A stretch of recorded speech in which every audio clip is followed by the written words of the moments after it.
மார்கழித் திங்கள் மதிநிறைந்த நன்னாளால் நீராடப் போதுவீர் போதுமினோ நேரிழையீர். சீர்மல்கும் ஆய்ப்பாடி செல்வச் சிறுமீர்காள் கூர்வேல் கொடுந்தொழிலன் நந்தகோபன் குமரன்.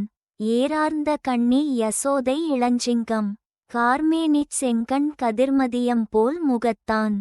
நாராயணனே நமக்கே பறை தருவான் வாரோர் புகழ படிந்தேலோர் எம்பாவாய். பொருள் அழகிய அணிகலன்களை அணிந்த கன்னியரே, சிறப்புமிக்க ஆயர்பாடியில் வசிக்கும் செல்வவளமிக்க சிறுமிகளே, மார்கழியில் முழுநிலா ஒளி வீசும் நல்ல நாள் இது.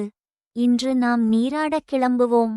கூர்மையான வேலுடன் நம்மை பாதுகாத்து வரும் அரிய தொழிலைச் செய்யும் நந்தகோபன், அழகிய கண்களையுடைய யசோதா பிராட்டி ஆகியோரின் சிங்கம் போன்ற மகனும், கரிய நிறத்தவனும் சிவந்த கண்களை உடையவனும், சூரியனைப் போல் பிரகாசமான முகத்தையுடையவனும், நாராயணனின் அம்சமுமான கண்ணபிரான் நமக்கு அருள் தர காத்திருக்கிறான். அவனை நாம் பாடி புகழ்ந்தால் இந்த உலகமே நம்மை வாழ்த்தும்.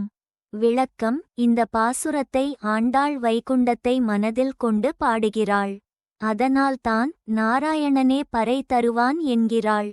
108 திருப்பதிகளில் 106 பூமியில் காணலாம். 108வது திருப்பதியான வைகுண்டத்தில்தான் நாராயணன் வசிக்கிறார்.